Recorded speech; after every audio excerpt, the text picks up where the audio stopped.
నీతి నిమిత్తం హింసింపబడిన వారికి పరలోక రాజ్యమా.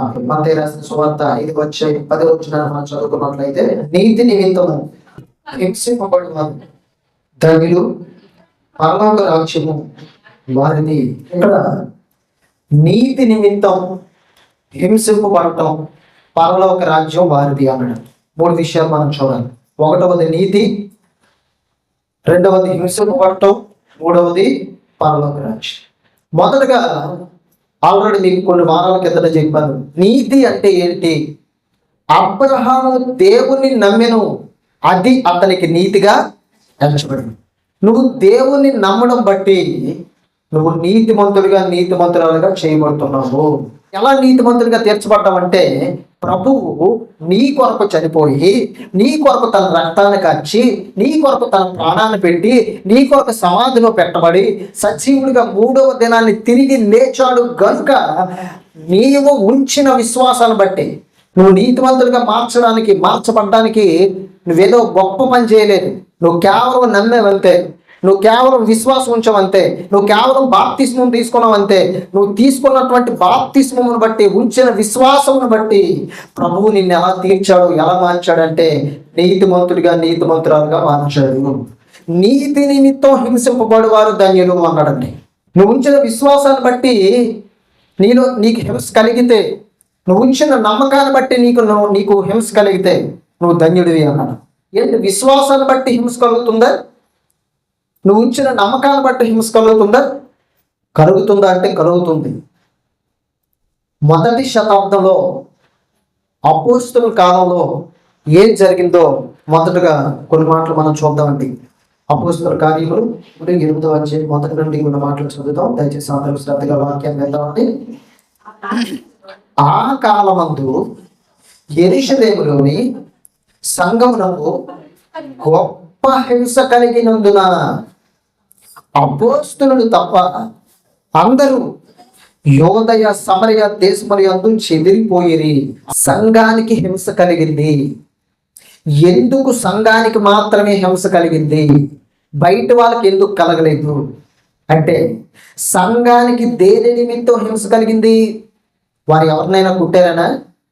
ఎవరినైనా బాధ పెట్టారనా? ఎవరినైనా నొప్పించారనా? ఎవరి దగ్గరైనా దోచుకున్నారనా? కాదండి. దేనికి హింస కలిగింది సంఘానికి అంటే, ప్రభువుని నమ్మినందుకు, విశ్వాసం ప్రభువునందు ఉంచినందుకు, సువార్త నమ్మినందుకు, వాక్యాన్ని విన్నందుకు, వాక్యాన్ని నమ్మి ప్రభువుని వెంబడించినందుకు సంఘానికి మొదటి శతాబ్ద కాలంలో గొప్ప హింస కలిగింది. మాటల ద్వారా మనిషిని మానసికంగా హింసించేవారు కొంతమంది అయితే, క్రియల ద్వారా హింసించేవారు కొంతమంది ఉంటారండి. ఇక్కడ యెరూషలేములో ఉన్నటువంటి సంఘానికి గొప్ప హింస కలిగింది. అంటే హింసించబడుతున్నారు. ఏ విధంగా హింసించబడుతున్నారు చూడండి. అపోస్తలులు తప్ప అందరూ యోదయ సమరయ దేశముల యందు చెదిరిపోయిరి. అంటే సంఘానికి ఎంత గొప్ప హింస కలగకపోతే ప్రజలు యెరూషలేముని విడిచిపెట్టి యోదా దేశానికి వెళ్ళిపోయారు కొంతమంది, సమరయ దేశానికి వెళ్ళిపోయారు మరి కొంతమంది. ఇలాగ చెదిరిపోయారటండి. అంటే జనులు చెదిరిపోయారు, సంఘం చెదిరిపోయిందంటే ఎంత భయంకరమైనటువంటి హింస కలిగి ఉంటుందో మీరు అర్థం చేసుకోండి. యోదా దేశానికి కొంతమంది, సమరయ దేశానికి కొంతమంది చెదిరిపోయారట. ఇంకా చూసినట్లయితే అపోస్తలులు తప్ప, అపోస్తలులు మాత్రం యెరూషలేములో ఉండిపోయారండి. యెరూషలేము అనబడిన పట్టణంలో, ఆ సిటీలో ఉండిపోయారు. మిగిలిన సంఘం అంతా కూడా యోదా దేశానికి కొంతమంది, సమరయ దేశానికి కొంతమంది చెదిరిపోయారు. ఇంకా చూసినట్లయితే 2వ వచనంలో, భక్తిగల మనుషులు స్టెఫనును సమాధి చేసి అతన్ని గూర్చి బహుగా ప్రలాపించిరి. ఇక్కడ మనం చూసినట్లయితే భక్తిగల మనుషులు అన్నాడంటే, ఎవరి భక్తిగల మనుషులు అంటే, ఇదిగో ఈ అపోస్తలులు, క్రీస్తు యొక్క శిష్యులు. ఈ భక్తి కలిగినటువంటి ఈ మనుషులు స్టెఫనుని ఏం చేశారట? సమాధి చేసి అతని గురించి బహుగా ప్రలాపించిరి. సంఘమేమో హింసింపబడుతుంది, కొంతమంది ఏమో యోధా దేశానికి వెళ్ళిపోయారు, మరి కొంతమంది ఏమో సమరయ ప్రాంతానికి చెదిరిపోయారు. సంఘానికి హింస కలుగుతుంది. మరి అక్కడ మనం చూసినట్లయితే సంఘం చెదిరిపోయింది. అప్పుడు స్టెఫనును సమాధి చేశారు. అంటే స్టెఫన్ ఏమైపోయాడు అనమాట? ఎవరిని సమాధి చేస్తారు? బ్రతికున్న వాళ్ళ, చనిపోయిన వాళ్ళ? చనిపోయిన వాళ్ళు. అంటే స్టెఫన్ ఏమైపోయాడు అనమాట? చనిపోయాడు. ఎందుకు చనిపోయాడు అది మనం ఆలోచన చేయండి. స్టెఫన్కి అనారోగ్యం వచ్చి చచ్చిపోలేదు. స్టెఫన్కి ఏదో బాధ కలిగి చచ్చిపోలేదు. అతనికి ఏం జరిగిందో చూద్దామండి ఒకసారి. అపోస్తలుల కార్యములు 6వ అధ్యాయం 8వ వచనం నుంచి చదువుతాం. స్టెఫన్ కృపతోనూ బలముతోనూ నిండిన వాడై ప్రజల మధ్య మహత్కార్యములను గొప్ప సూచక్రియలను చేయుచుండెను. ఈ స్టెఫన్ ఏం చేస్తున్నాడంటే దేవుని కృపతో నింపబడి, దేవుని బలంతో నింపబడి మహత్కార్యాలు, గొప్ప సూచక్రియలు చేస్తున్నాడంట. అంటే మహత్కార్యాలు, సూచక్రియలు అంటే ఏంటి? లైవ్లో కళ్ళు లేనటువంటి వాళ్ళకి కళ్ళు రప్పించడం, లైవ్లో నడలేనటువంటి వాళ్ళకి నడక రప్పించడం, లైవ్లో చనిపోయినటువంటి వారిని లేపడం, ఇలాగ ప్రజలను ఆశ్చర్యపోయేటువంటి క్రియలు మొదటి శతాబ్దంలో దేవుడు స్టెఫన్ ద్వారా జరిగించాడు. మొదటి శతాబ్ద కాలంలో దేవుడు ఏం చేశాడంటే సూచక్రియలు, మహత్కార్యాలు స్టెఫన్ ద్వారా జరిగించాడు. ఇలా జరిగించినప్పుడు అనేక మంది ప్రజలు ప్రభువునందు విశ్వాసం ఉంచారండి. మరి ఇప్పుడు సూచక్రియలు, మహత్కార్యాలు జరిగిస్తున్నారంటే అన్నీ కూడా ఫేక్ మహత్కార్యాలు, ఫేక్ సూచక్రియలు జరిగిస్తున్నారు. ఎందుకంటే ఆ పవర్ దేవుడు అది కూడా బ్యాక్ తీసుకున్నాడు. ఇప్పుడు ఎవరు సూచక్రియలు, మహత్కార్యాలు జరిగించలేడు. ఏ పాస్టర్ జరిగించలేడు, ఏ సువార్తికుడు జరిగించలేడు. ఎందుకంటే పవర్ దేవుడు వెనక్కి తీసేసుకున్నాడు. ఇప్పుడు నువ్వు నమ్మాలంటే వాక్యాన్ని వినుట వలన విశ్వాసం కలిగి పరలోకం ఉందని, ప్రభువు నమ్మితే నీ పాపాలు క్షమించబడతాయని, నిత్య జీవం ఇస్తాడని ప్రభువునందు విశ్వాసం వచ్చి నువ్వు నమ్మాలి. మరి సూచక్రియలు, స్వస్థతలు జరగవండి అంటే దేవుడు అనుకున్నటువంటి సందర్భంలో ఒక వ్యక్తిని దేవుడు రక్షించాలి అనుకుంటే ఆ వ్యక్తికి స్వస్థత ఇస్తాడు దేవుడు. ఒక వ్యక్తిని దేవుడు ఆ వ్యక్తి యొక్క పాపాలు క్షమించబడాలి, ఆ వ్యక్తి నిత్య జీవానికి రావాలి అనుకుంటే ఆ వ్యక్తిని దేవుడు బాగు చేస్తాడు. అంతే తప్ప అప్పుడులాగా డైరెక్టర్గా సూచక్రియలు, మహత్కార్యాలు మన భారతదేశం మొదలుకొని అమెరికా వరకు కూడా ఎవ్వరూ చెయ్యలేరు. దేవుడు ఆ పవర్ని వెనకకి తీసేశాడు. ఇప్పుడు దేవుడికి కావలసింది నువ్వేదో స్వస్థత చూస్తే అబ్బా దేవుడు ఎంత గొప్పోడండి అని నువ్వు నమ్మడానికి దేవుడు ఒప్పుకోవటం లేదు. అలా నువ్వు నమ్మాల్సిన అవసరం దేవుడికి అవసరం లేదు. అలా నువ్వు నమ్మడం దేవుడికి అవసరం లేదు. అలా దేవుడు నిన్ను నమ్మించాలనుకోవటం లేదు. అర్థమవుతుందండి? అలా నేను నమ్మించుకోవాలనుకోవటం లేదు. ఏదో శోచక్రియ చేసి, ఏదో అద్భుతం చేసి, ఏదో స్వస్థత చేస్తే అబ్బా దేవుడు చాలా గొప్పోడండి అని నీలో విశ్వాసం పెరిగిపోయి, ఎప్పుడైతే స్వస్థత జరగదో విశ్వాసం తగ్గిపోయి, ఎలాంటి ప్రక్రియలు దేవుడికి కావాలో అవసరం లేదు. మరి దేవుడికి ఏం కావాలంటే నువ్వు వాక్యాన్ని వినడం కావాలి. వాక్యం వినటం వల్ల నీలో విశ్వాసం కలగాలి. విశ్వాసం కలిగి ప్రభువు రాకడ కొరకు నువ్వు ఎదురు చూడాలి. పరిశుద్ధతతో దేవుని సన్నిధిలో నువ్వు బ్రతకాలి. భూమి మీద ఆయన చిత్తాన్ని జరిగించాలి. అప్పుడు పరలోకాన్ని దేవుడు నీకు అనుగ్రహిస్తాడు. కాబట్టి మొదటి శతాబ్ద కాలంలో స్టెఫన్ ద్వారా దేవుడు సూచక్రియలు, మహత్కార్యాలు జరిగించాడు. అప్పుడు ఏం జరిగిందో చూద్దామండి ఒకసారి. 9వ వచనం. అప్పుడు లిబెర్తీయులు అనబడిన సమాజంలోను, కురేనీయుల సమాజంలోను, అలెగ్జాంద్రియుల సమాజంలోను, కిలికీ నుండి, ఆసియా నుండి వచ్చిన వారిలోను కొందరు వచ్చి స్టెఫనుతో తర్కించిరి గాని మాట్లాడేది అందును అతడు అగపరిచిన జ్ఞానమును, అతడు ప్రేరేపించిన ఆత్మను వారు ఎదిరింపలేకపోయేవి. స్టెఫనుతో మాట్లాడడానికి, స్టెఫనుతో వాదించడానికి ఎవరు వచ్చారట? కురేనీయుల మరి లిబెర్తీయుల కనబడినటువంటి సమాజంలో నుండి కొందరు, కురేనీయుల సమాజంలోను, అలెగ్జాంద్రియా సమాజంలోను, కిలికియా నుండి, ఆసియా నుండి వచ్చిన వారిలో కొందరు వచ్చి స్టెఫనుతో తర్కించారట. వీళ్ళు వచ్చిన వాళ్ళందరూ కూడా బాగా జ్ఞానం తెలిసినటువంటి వాళ్ళు. వీరు వచ్చి స్టెఫనుతో వాదించారట. కానీ మాట్లాడుతూ యందు అతను అగపరిచినటువంటి జ్ఞానం ముందు దేవుడు ప్రేరేపించినటువంటి ఆత్మను వారు ఏం చేయలేకపోయారు? నిద్రించలేకపోయారండి. 11వ వచనం. అప్పుడు వారు వీడు మోషే మీదను దేవుని మీదను దూషణ వాక్యములు పలకగా మేము వింటిమని చెప్పుటకు మనుషులను కుదుర్చుకొని వెంటనే ఏం చేశారట? ఎప్పుడైతే స్టెఫన్తో వాదించలేకపోయారో, స్టెఫన్ని ఓడించలేకపోయారో, స్టెఫన్ యొక్క మాటలకు సమాధానం చెప్పలేకపోయారో, స్టెఫన్ని ఎదిరించలేకపోయారో, వెంటనే ఏం చేశారట? ఇదిగో ఇతను మోషే మీద దూషించాడు, దూషణ మాటలు పలికాడు, దేవుడి మీద దూషణ మాటలు పలికాడు, దేవుని మీద దోషం మాటలు పలికాడు. ఇదిగో మేము విన్నామని కొంతమంది మనుషుల్ని ఏర్పాటు చేసి స్టెఫెన్కి వ్యతిరేకంగా నిలబెట్టారండి. అప్పుడు 12 వచనంలో చూసినట్లయితే ప్రజలను, పెద్దలను, శాస్త్రులను రేపి అతని మీదకి వచ్చి అతను పట్టుకొని మహాసభ యొద్దకు తీసుకొని పోయి అబద్ధ సాక్ష్యం నిలబెట్టిరి. వారు ఈ మనుషుడు ఎప్పుడు ఈ పరిశుద్ధ స్థలములకు, ధర్మశాస్త్రములకు విరోధంగా మాట్లాడుచున్నాడు. ఈ నజరేయుడైన యేసు ఈ చోటును పాడు చేసి మోషే మనకిచ్చిన ఆచారములను మార్చునని వీడు చెప్పగా మేము వింటిమనిరి. పెద్దలందరూ కూడా ఏం చేశారట, అతన్ని రేపి, మరి ప్రజలందరినీ కూడా రేపి వీరు ఏం చేశారట, అతని మీదకి వచ్చి అతను పట్టుకొని మహాసభ యొద్దకు, అంటే కొన్ని వందల మంది, వేల మంది ఉన్నటువంటి ఒక పెద్ద సభను ఏర్పాటు చేసి, ఒక పెద్ద మీటింగ్ ఏర్పాటు చేసి, ఆ మీటింగ్ దగ్గరికి ఏం చేశారట, తీసుకొని వెళ్ళిపోయి అబద్ధ సాక్షుల్ని ఇతని మీద నిలవబెట్టారండి. ఇదిగో ధర్మశాస్త్రానికి విరోధంగా మాట్లాడుతున్నాడు, వాక్యానికి విరోధంగా మాట్లాడుతున్నాడు, మోషేని దూషిస్తున్నాడు, దేవుణ్ణి దూషిస్తున్నాడు, ఈ స్థలాన్ని పాడు చేస్తున్నాడు. ఇంకేం చెప్తున్నాడు చూడండి 14 ఈ నజరేయుడైన యేసు ఈ చోటుని పాడు చేసి మోషే మనకి ఇచ్చిన ఆచారములను మార్చడానికి వీడు చెప్పగా మేము వింటిమనిరి. ఇదిగో ప్రభు రాబోతున్నాడు. ఇక్కడ దేవాలయంలో రాయి మీద రాయి ఉండకుండా పాడు చేయబడుతుందని యేసు చెప్పాడట. ఈయన చెప్తున్నాడు. ఈయన వెంబడించినటువంటి యేసు అనమన్నటువంటి వ్యక్తిని మనం సిలువేసేసాం కదా, ఆ యేసు చెప్పిన మాటలే మళ్ళీ చెప్తున్నాడు వీడు. ఇక్కడ ఉన్నటువంటి ఈ స్థలం పాడైపోద్దట, ఈ దేవాలయం అంతా కూడా పాడైపోద్దట. ప్రభు ఏం చెప్పారు మత్తయి రాసిన సువార్త 20వ అధ్యాయంలో, ఈ దేవాలయాన్ని మీరు చూచుచున్నారే, ఇక్కడ రాయి మీద రాయి కూడా ఉండకుండా ఈ స్థలం ఏమైపోద్దని చెప్పాడు, పాడైపోతాయి అని చెప్పాడంటే. అదే మాటలు స్టెఫెన్ ప్రకటిస్తున్నాడు, అదే వాక్యాన్ని స్టెఫెన్ ప్రకటిస్తుంటే ఇదిగో ఈ స్థలం పాడైపోద్దట. యేసు చెప్పిన మాటలే ఈ స్టెఫెన్ చెప్తున్నాడు. చెప్తూ ఇంకేమంటున్నాడు, మోషే మనకి ఇచ్చిన ఆచారములు మార్చడానికి వీడు చెప్పగా వింటమి. ఇదిగో ధర్మశాస్త్రం కొట్టివేయబడింది.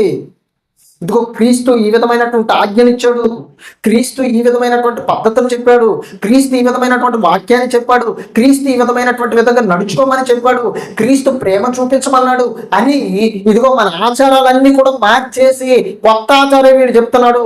ఆ యేసు ప్రభు ఎవరో చెప్పారట, ఆయన చెప్పిన మాటలు ఈయన చెప్తున్నాడు అని చెప్పి ఇలాగ అబద్ధ సాక్షులు ఏం చేశారంటే నిలవబెట్టి స్టెఫెన్ మీద వ్యతిరేకంగా సాక్ష్యం చెప్పించారండి. ఇంకా చూసినట్లయితే 15వ వచనంలో సభలో కూర్చున్న వారందరూ అతని వైపు చూడగా అతని ముఖము దేవదూత ముఖం వలె వారికి కనబడేను. వెంటనే ఈ సభలో ఉన్నటువంటి పెద్దలు, ఈ శాస్త్రులు, ఈ ప్రజలందరూ కూడా స్టెఫెన్ ముఖం చూసేటప్పుడు స్టెఫెన్ ముఖం వాళ్ళందరికీ ఎలా కనబడింది అంటే తెలుసండి, దేవదూత ముఖం వలె కనిపించింది.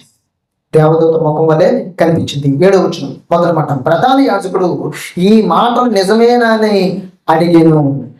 ప్రధాన యాజకుడు ఈ మాటలన్నీ కూడా విన్నాడండి. వినే స్టెఫెను, నీ మీద మోపబడుతున్నటువంటి ఈ మాటలు, నువ్వు అన్నటువంటి మాటలు నిజమేనా? నువ్వు అన్నామని వారు చెప్తున్నారు.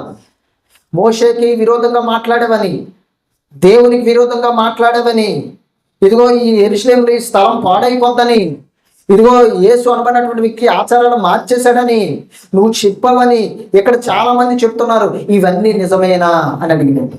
ఎవరు అడిగారు? ప్రధాన యాజకుడు అడిగాడు. అప్పుడు స్టెఫెను నోరు తెరిచి ఏం చేశాడో తెలుసా? చూడండి 2వ వచనం, అందుకు స్టెఫెను చెప్పినది ఏమనగా, సహోదరులారా, తండ్రులారా, వినుడి. మన పితృడైన అబ్రహాము హారాన్లో కాపురముండక మునుపు మెసొపొతామియాలో ఉన్నప్పుడు మహిమగల దేవుడు అతనికి ప్రత్యక్షమై చెప్తున్నాడండి. అబ్రహాము దగ్గర నుంచి సువార్త చెప్పడం ప్రారంభించాడు. అసలు క్రీస్తు ఎలా వచ్చాడో చెప్పడం ప్రారంభించాడు. క్రీస్తు ఏ వంశం నుంచి వచ్చాడో చెప్పడం ప్రారంభించాడు. సువార్త ఎక్కడి నుంచి ప్రారంభించాడు? అబ్రహాము దగ్గర నుంచి ప్రారంభించాడండి. ఎందుకు? ఆ ధర్మశాస్త్రంలో ఏముందో వారికి తెలుసు. అబ్రహాముని చాలా రెస్పెక్ట్ ఇస్తారు వాళ్ళు. అబ్రహాము విశ్వాసులకు తండ్రి అని చాలా రెస్పెక్ట్ ఇస్తారు. కాబట్టి అబ్రహాముని దేవుడు అన్య జనుల నుంచి ఎలా పిలుచుకున్నాడో, అబ్రహాముని దేవుడు నీతిమంతులుగా ఏ విధంగా చేశాడో, అబ్రహాము వంశంలో ఈ యొక్క వంశవాలన్నీ ఏ విధంగా ఆశీర్వదించాడో, ఆ అబ్రహాము వంశంలో నుంచే దేవుడు ఏ విధంగా క్రీస్తుని రప్పించాడో మొత్తం అధ్యాయం అంతా కూడా వివరించాడండి. మోషేని వివరించాడు, అందరిని వివరించుకొని వచ్చి క్రీస్తు ఏ విధంగా వచ్చాడు అన్నటువంటి విషయాన్ని మొత్తం సువార్త చెప్పాడండి. ఇప్పుడు ఎవరికి? మహాసభ ఎదుట, శాస్త్రులు ఎదుట, పరిశీలి ఎదుట, ప్రజల ఎదుట, ప్రధాన యాజకుడి ఎదుట, అందరి ఎదుట కూడా సువార్త చెప్పాడు. ఈ సువార్త అంతా చెప్పి ఏమన్నాడో తెలుసా? ముష్కరులారా, హృదయాన్ని, చెవులను దేవుని వాక్యానికి ఇవ్వలేని వారులారా, లోపరచని వారులారా, మీ పితృల వారు ఎల్లప్పుడూ మీరు కూడా పరిశుద్ధాత్మను ఏం చేస్తున్నారు? ఎదిరిస్తున్నారు. ఇప్పుడు నేను వాక్యం చెబుతుంటే, సువార్త చెబుతుంటే, దేవుని ధర్మశాస్త్రంలో మాటలు చెబుతుంటే అవి మీరు నమ్మక, సువార్తను మీరు నమ్మక, వాక్యాన్ని మీరు నమ్మక, క్రీస్తుని మీరు నమ్మక, ఏ అబ్రహామునైతే దేవుడు పిలుచుకున్నాడో ఆ అబ్రహాం వంశంలో నుండి సమస్తాన్ని ఆశీర్వదించినటువంటి దేవుడే క్రీస్తుని భూమి మీదకి రప్పించాడని, ఆయన ద్వారా పాపక్షమాపణ ఉందని, నిత్య జీవం ఇచ్చాడని, విమోచన ఇచ్చాడని చెబుతుంటే దేవుని వాక్యాన్ని నమ్మలేని వారులారా, దేవుని వాక్యానికి మీ హృదయాన్ని ఇవ్వలేని వారులారా, దేవుని వాక్యానికి మీ హృదయాన్ని లోపరచనొల్లలేని వారులారా, ఇదిగో అని చెబుతూ ఏమన్నాడు చూడండి అక్కడ 52వ వచనంలో, మీ పితరులు ప్రవక్తలు ఎవరిని హింసింపక ఉండిరి. అంటే వీళ్ళందరికీ ఏం అలవాటు అనమాట? ఈ శాస్త్రులకి, పరిసయ్యులకి, ప్రధాన యాజకులకి వీళ్ళందరికీ ఏం అలవాటు? ఏ ప్రవక్త వచ్చి చెప్పిన ఆ ప్రవక్తను రాళ్లతో కొట్టడం, ఆ ప్రవక్తనేమో గోతులో తోసేయడం, ఆ ప్రవక్తనేమో నూతులో పడేయడం, ఆ ప్రవక్తను హింసించడం, ఆ ప్రవక్తను కొట్టడం, ఇవన్నీ కూడా చేశారండి. ఒక ఇర్మియా హింసించబడ్డాడు, ఒక యెహెజ్కేలు హింసించబడ్డాడు, చాలా మంది ప్రవక్తలు హింసించబడ్డారు. ఎందుకనంటే సత్యవాక్యం చెప్పినప్పుడు వారికి హింస కలిగిందండి. మీ పితృలు ప్రవక్తల్లో ఎవరిని హింసింపకి ఉండిరి. అంటే దేవుడు ఒక ప్రవక్తను పంపిస్తే ఈ ప్రజలేమో వాక్యానికి హృదయాన్ని ఇవ్వలేక, వాక్యానికి మనసు ఇవ్వలేక, వాక్యానికి తమ జీవితాల్లో చోటు ఇవ్వలేక దేవుని ఆత్మని వ్యతిరేకిస్తూ, దేవుని ఆత్మని ఎదిరిస్తూ, ఆ వచ్చినటువంటి ప్రవక్తనేమో కొడుతూ, ఆ వచ్చినటువంటి ప్రవక్తనేమో చంపుతూ, ఆ వచ్చినటువంటి ప్రవక్తనేమో హింసిస్తూ అనేక మందిని చంపేశారండి. అనేక మందిని చంపేశారు. ఇంకా మనం చూసినట్లయితే ఇంకా ఆ నీతిమంతుని రాకను గురించి ముందు తెలిపిన వారిని చంపిరి. అంటే అనేక మంది వచ్చినటువంటి ప్రవక్తలందరూ కూడా ఎవరి కోసం చెప్పారనుకుంటున్నారు? ఎవరి గురించి వివరించాలనుకుంటున్నారు? ఎవరి కోసం తెలియజేశారనుకుంటున్నారు? ఇదిగోండి ఆ నీతిమంతుడు అన్నాడండి. ఎవరా నీతిమంతుడు? యేసుక్రీస్తు. యేసుక్రీస్తు. యేసుక్రీస్తు గురించి వచ్చిన ప్రవక్తలందరూ చెప్పారండి. యేసుక్రీస్తు గురించి మోషే చెప్పాడు, యేసుక్రీస్తు గురించి అబ్రహాం చెప్పాడు, యేసుక్రీస్తు గురించి ఏమో దావీదు చెప్పాడు, యేసుక్రీస్తు గురించి ఏమో యెహెజ్కేలు చెప్పాడు, యేసుక్రీస్తు గురించి ఏమో ఇర్మియా చెప్పాడు. ప్రవక్తలు అందరూ కూడా వచ్చిన ప్రవక్తలందరూ కూడా ఆ నీతిమంతుల గురించి చెబితే వాళ్ళందరినీ కూడా, అందరూ చాలా మందిని ఏం చేశారో తెలిసే, ఈ యొక్క వీళ్ళందరూ కూడా హింసించారు, చంపేశారు. ఆయన రాక ఆయనను మీరు ఇప్పుడు అప్పగించి హత్య చేసిన వారైతే ఏం చేశారు? ప్రభువుని సిలువనెక్కించి సిలువలో చంపేసి హత్య చేశారు. మీరు దేవదూతల ద్వారా నియమింపబడిన ధర్మశాస్త్రం మీరు పొందిద్దరు కానీ దాన్ని గై కొనలేదని చెప్పాను. అసలు మీకు ధర్మశాస్త్రం ఎలాగొచ్చిందో తెలుసా? ఇదిగో దేవదూతల ద్వారా దేవుడు మోషే ద్వారా పలికించి మీకు ఇప్పించాడు ధర్మశాస్త్రాన్ని. ఆ ధర్మశాస్త్రాన్ని మీరు అంగీకరించలేదు, గై కొనలేదు దాన్ని. 54వ వచనం, ఎప్పుడైతే ప్రవక్త మరి స్టెఫను ఈ మాటలు చెప్పాడు అప్పుడు ఏం జరిగిందో చూడండి. 54వ వచనం, వారి మాటలు విని కోపముతో మండిపడి అతను చూచి పండ్లు కొరికిరి. ఎప్పుడైతే ఉన్నట్లు వాక్యాన్ని, సువార్తను స్టెఫను చెప్పాడో, అసలు మీరు దేవుని వాక్యానికి లోబడటం లేదని, దేవుని వాక్యాన్ని గౌరవించటం లేదని, మీ హృదయాన్ని అసలు దేవుడికి ఇవ్వటం లేదని, మీరు ప్రవక్తలను చంపేశారు, మీ పితృల ప్రవక్తలను చంపేశారని, హింసించారని, మీరు కూడా అదే పాటలో నడుస్తున్నారని చెప్తే స్టెఫను చూసి పళ్ళు కొరికారటండి. స్టెఫను చూసి కోపంతో మండిపోయారట, పళ్ళు కొరికారట. తర్వాత అయితే అతడు పరిశుద్ధాత్మతో నిండుకున్నవాడే ఆకాశం వైపు తేరు చూచి దేవుని మహిమను యేసు దేవుని కుడిపార్శ్వమందు నిలిచి ఉండటం చూచి ఆకాశం తెరవబడి మనుష్య కుమారుడు దేవుని కుడిపార్శ్వమందు నిలిచి ఉండటం చూచుచున్నానని చెప్పాను. పరిశుద్ధాత్మతో నిండుకున్నవాడే ఆకాశం వైపు తేరు చూచి దేవుని మహిమ యేసుక్రీస్తు దేవుని యొక్క కుడి పార్శ్వమందు నిలిచి ఉండుట చూచి, అంటే యేసుక్రీస్తు ప్రభువు తండ్రి అయిన దేవుని కుడి పక్కన నిలబడ్డారటండి. ఆ సంఘటన అంతా కూడా చూస్తున్నాడు ఎవరు? స్టెఫను. హృదయ శుద్ధి గల వారు ధన్యులు, వారు దేవుణ్ణి చూస్తారు. అంటే స్టెఫన్కి ఇంకా హృదయంలో ఏమి లేదు, దేవుని వాక్యమే, దేవుని మాటలే, దేవుని ఆలోచనలే, ఆత్మను రక్షించాలన్న భారమే, సువార్త భారమే స్టెఫన్లో ఉంది. కానీ వేరే ఆలోచన ఏమి కూడా లేదండి. దేవుని కోసం జీవించాలన్న ఆలోచన తప్ప లోకం కోసం జీవించాలన్న ఆశ, ఆలోచన స్టెఫన్లో ఏమాత్రం లేవు. కాబట్టి స్టెఫను ఆకాశం వైపు తేరు చూసినప్పుడట యేసుక్రీస్తు తండ్రి అయిన దేవుని సింహాసనం పక్కన నిలవబడ్డాడన్నటువంటి సంగతి చెబుతున్నాడండి. అలా చెప్పినప్పుడు 57వ వచనం మనం చూసినట్లయితే, అప్పుడు వారు పెద్ద కేక వేసి చెవులు మూసుకొని ఏకముగా అతని మీద పడి అతని మీద పడి పట్టణ వెలుపులకు అతను వెళ్ళగొట్టి రాళ్ళు రువి చంపిరి. సాక్షులు సౌలను ఒక ఎవరిని పాదముల యొద్ద తమ వస్త్రములు పెట్టిరి. ఎప్పుడైతే స్టెఫను ఇదిగో యేసుక్రీస్తు దేవుని కుడిపార్శ్వమంతా నిలవబడట నేను చూస్తున్నాను అని చెప్పాడో, వెంటనే వాళ్ళందరూ కూడా ఏం చేశారో తెలుసా? పెద్ద కేక వేసి చెవులు మూసుకొని ఏకముగా అతని మీద పడి. ఎందుకు అంత పెద్ద కేక వేశారు? ఎందుకు చెవులు మూసుకున్నారు అంటే, బాబోయ్ వీడు దేవదోషం చేస్తున్నాడు, దేవుని చూశానని చెప్తున్నాడేంటి ఈయన. పైగా యేసు అనబడిన వ్యక్తి దేవుని కుడిపార్శ్వం నిలబడ్డాడని చెప్తున్నాడేంటి, దేవదోషం ఇది అని పెద్ద కేక వేసి చెవులు మూసుకొని అందరూ కూడా అతని మీద పడ్డారట. పట్టణపు వెలుపులకి అతన్ని వెళ్ళగొట్టారు, ఎంటలు తగిలారు. రాళ్ళు రువి చంపిరి. సాక్షులు సౌలను ఒక ఎవరి పాత్రలు తమ వస్త్రములు పెట్టిరి. ఎంతకీ ఈ స్టెఫను వాక్యం చెప్పినందుకు, సువార్త ప్రకటించినందుకు, యేసుక్రీస్తుని ప్రవక్తల్లో నుంచి చూపించినందుకు, ధర్మశాస్త్రంలో నుంచి చూపించినందుకు, అబ్రహాము నుంచి చివరిగా చూపించి యేసుక్రీస్తు రాక ఆయన ఎలా వచ్చాడో చెప్తే ఏం చేశారో తెలుసా? పట్టణపు వెళ్ళగొట్టేశారండి. అందరూ ఏకమైపోయి, అంటే సభలో ఎన్ని వందల మంది ఉంటారో చూడండి. శాస్త్రులు ఉన్నారు, పరిసయ్యులు ఉన్నారు, ప్రధాన యాజకులు ఉన్నారు, ప్రజలు ఉన్నారు, అబద్ధ సాక్షులుగా నిలబెట్టిన వాళ్ళు ఉన్నారు. అందరు కూడా ఏకమైపోయి అతని పట్టణ వెలుపులకి వెళ్ళగొట్టేసి రాళ్ళతో కొట్టి చంపేశారు. ప్రభువుని గురించి మొదలుపెట్టుచు, యేసు ప్రభువా నా ఆత్మను చేర్చుకోమని స్టెఫను పలుకుచుండగా వారు అతను రాళ్లతో కొట్టి చంపిరి. ఈ రాళ్లతో కొడుతున్నప్పుడు, సువార్త చెప్పినందుకు హింసింపబడుతున్నప్పుడు, సువార్త చెప్పినందుకు హింస వస్తున్నప్పుడు స్టెఫన్కి ఏమైనా ప్రార్థన చేస్తున్నా తెలుసా? యేసు ప్రభువా చూడండి, నా ఆత్మను చేర్చుకోమని స్టెఫన్ పలుకుచుండగా, యేసు ప్రభువా నా ఆత్మను చేర్చుకోమని అని స్టెఫన్ పలుకుతున్నాడట, ప్రార్థన చేస్తుండగా వారు అతను రాళ్ళతో కొట్టిరి. ఏదో ఒక మనిషిని ఒక్కసారి చంపిస్తే పర్వాలేదు, రాళ్లతో కొట్టి చంపినప్పుడు చచ్చిపోవడానికి టైం పడుతుందండి, చనిపోవడానికి టైం పడుతుంది. అందరూ మనిషి ఒక రాయి విసిరితే ఆ రాళ్ళు శరీర భాగాన్ని తాకినప్పుడు రక్తం కారిపోతుంటది, ప్రాణం పోదు కానీ రక్తం కారిపోతుంటది.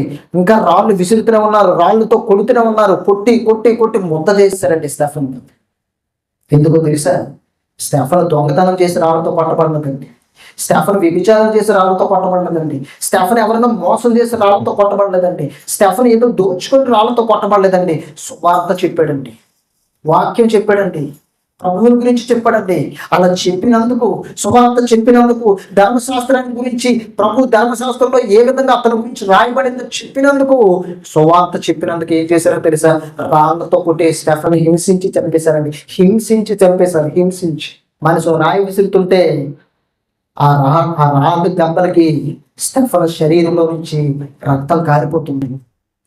శరీర భాగానికి రాళ్ళు తగులుతుంటే తలకి, కన్నుకి, ముక్కుకి, చెవులకి, శరీర భాగానికి రాళ్ళు తగులుతుంటే ఒక మానసుపు ముద్ర చేశారండి స్టెఫన్కి. సువార్త నిమిత్తం, దేవుని వాక్యం నిమిత్తం హింసింపబడ్డాడండి, హింసింపబడి చంపబడ్డాడు స్టెఫను. రాళ్ళు చెప్పారండి. ఇంకా చూసినట్లయితే 60వ వచనంలో అతడు మోకాళ్ళుని, ప్రభువా వారి మీద ఈ పాపం మోపకమని గొప్ప శబ్దంతో పలికెను. రాళ్లతో కొడుతుంటే స్టెఫన్ ఏం చేశాడో తెలుసా? మోకరించి దేవునికి ప్రార్థన చేస్తున్నాడండి. ప్రభువా వారి మీద ఈ పాపము మోపొద్దని గొప్ప శబ్దంతో పలికెను. ఈ మాట పలికి చచ్చిపోయాడండి. ప్రభువా ఈ వారి మీద ఈ పాపం మోపొద్దు, ఇంకా మరి కాసేపట్లో ప్రాణం పోద్దనగా మోకరించి, ప్రభువా వారి మీద ఈ పాపం మోపొద్దు. అంతటితో హింస ఆగిపోలేదు. ఇప్పుడు చదవండి, ఆ కాలమందు యెరూషలేములోని సంఘమునకు గొప్ప హింస కలిగిన. అంటే ఇప్పుడు స్టెఫన్ ఒక్కరిని హింసించలేదు, స్టెఫన్తో పాటు సంఘంలో ఉన్న వ్యక్తులను హింసించడం మొదలుపెట్టారు. అప్పుడు అపోస్తలుడు తప్ప అందరూ యోదయ సమరయ దేశాలకు చెదిరిపోయారట. భక్తిగల మనుషులు స్టెఫన్ ఏం చేశారు? సమాధి చేశారండి. ఎందుకు చనిపోయాడు స్టెఫన్ అంటే సువార్త వరకు హింసింపబడ్డాడు, దేవుని వాక్యం కోసం హింసించబడ్డాడు, నీతి కోసం హింసింపబడ్డాడు. 3వ వచనం, సౌలైతే ఇంటింటా చొచ్చి పురుషులను స్త్రీలను ఈడ్చుకొని పోయి చెరసాల్లో వేయించి సంఘమును పాడు చేయించుండను. ఏం చేస్తున్నాడో తెలుసా? సంఘానికి ఎలాంటి హింస వచ్చిందో తెలుసా?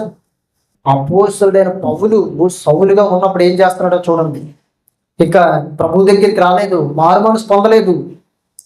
అప్పుడు ఏం చేస్తున్నాడు ఈ సౌలు? పౌలుగా పిలువబడుతున్నటువంటి, పౌలుగా మనం చెప్పుకున్నటువంటి ఈ యొక్క పౌలుగా మారక మునుపు అతని పేరు ఏం పేరు? సౌలు. ఏం చేస్తున్నాడట 3వ వచనంలో?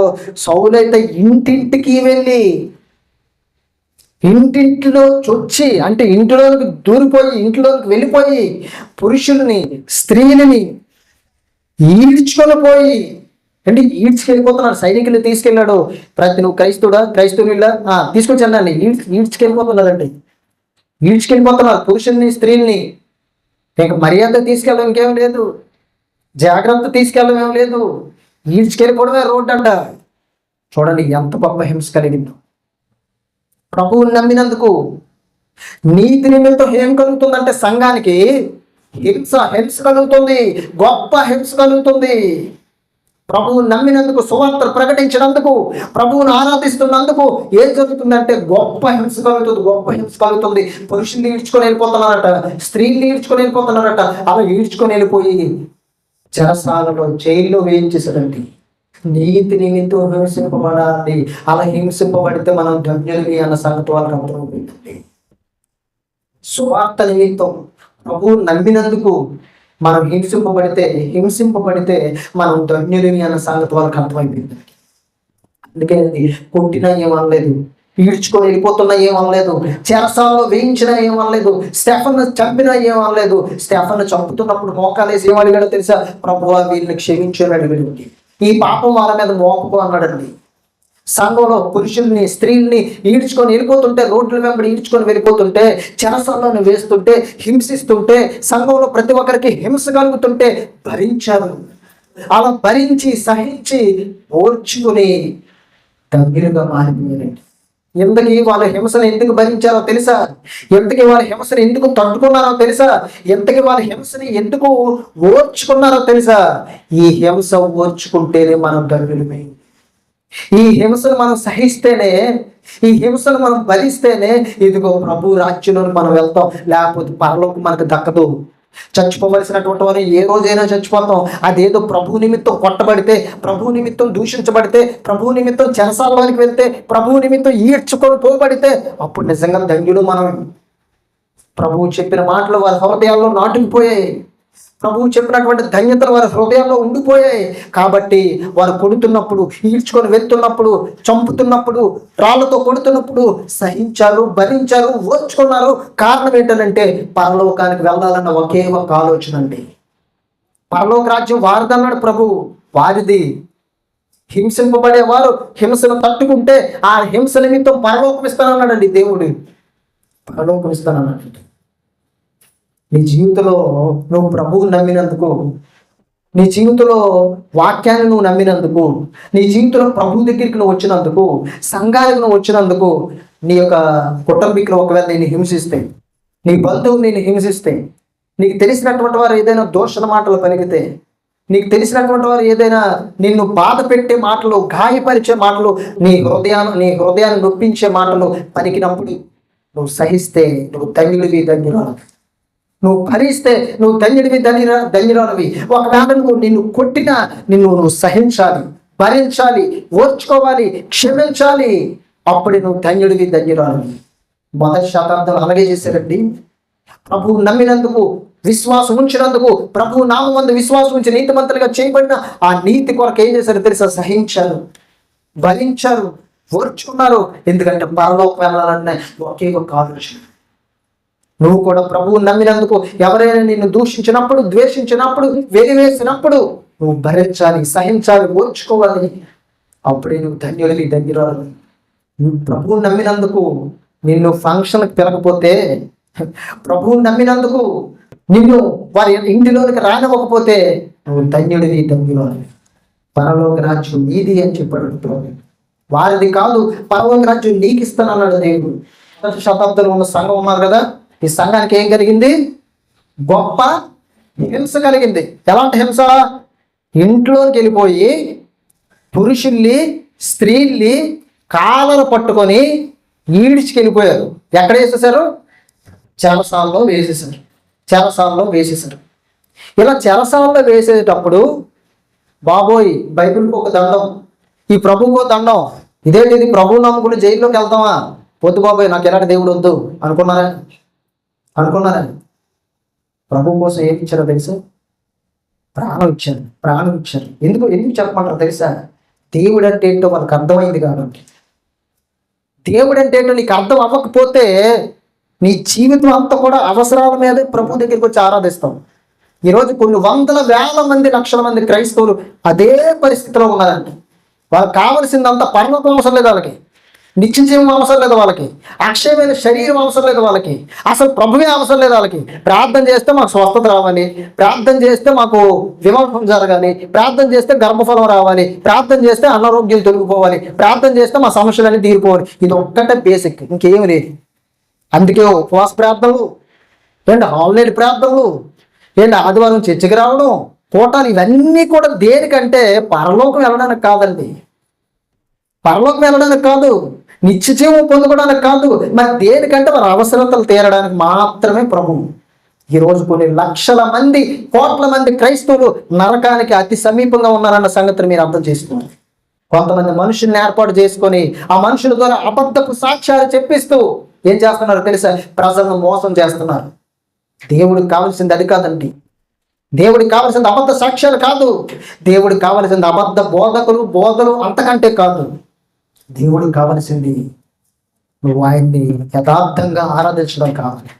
దేవుడికి కావలసింది నీ మరణాంత వరకు కూడా ప్రభు కొరకు నువ్వు నిలబడడం దేవుడికి కావాలి. దేవుడికి కావలసింది నిజంగా ప్రభువు నమ్మినందుకు నీకు హింస వస్తే నువ్వు భరించడం, సహించడం కావాలి. అప్పుడే ధన్యుడివి, ధన్యురాలివి.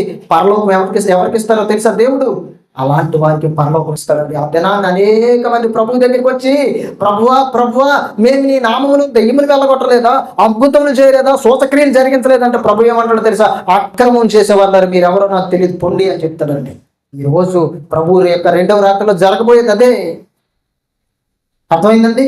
ఈరోజు నువ్వు దేవుడిని దేనికి నమ్ముకున్నావో తెలుసా? ఎవరికి లేని ధన్యత దేవునికి ఇచ్చాడు. ఏంటో తెలుసా? పాప క్షమాపణ. రెండోది ఏంటో తెలుసా? నిత్య జీవం. మూడోది ఏంటో తెలుసా? అక్షయమైన శరీరం. ఆయన మరలా వచ్చి నేను తీసుకొని వెళ్తానన్నాడు. అది యేసుక్రీస్తు చేసిన గొప్ప వాగ్దానం.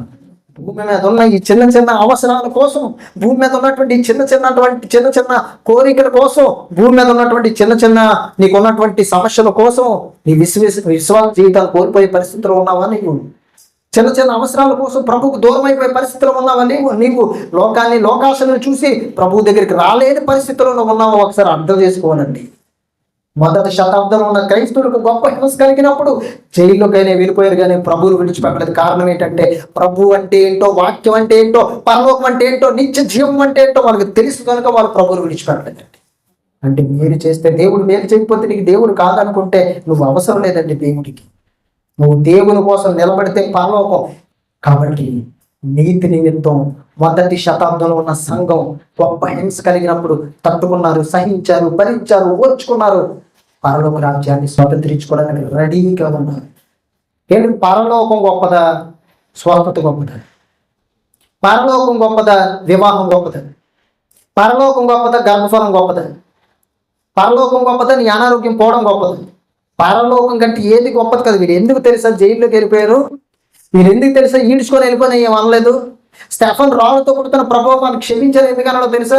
మాంసపు ముద్ద అయిపోతున్నా క్షమించమని ఎందుకు అడిగాడు తెలుసా? వాళ్ళందరికీ ఒకటి తెలుసండి, పరలోకం కంటే ఏది గొప్పది కదా. ఆఖరికి ప్రాణం కూడా పరలోకం కంటే గొప్పది కాదన్న సంగతి వాళ్ళకి తెలుసుకోరు. ఈరోజు ఒక క్రైస్తవుడా నీవు కూడా అట్టి విధంగా నీ జీవితంలో హింస వచ్చినప్పుడు నీతి నిమిత్తం సహిస్తే నువ్వు ధన్యుడివి. దేవుడు నీకు పరలోకాన్ని ఇస్తాడు.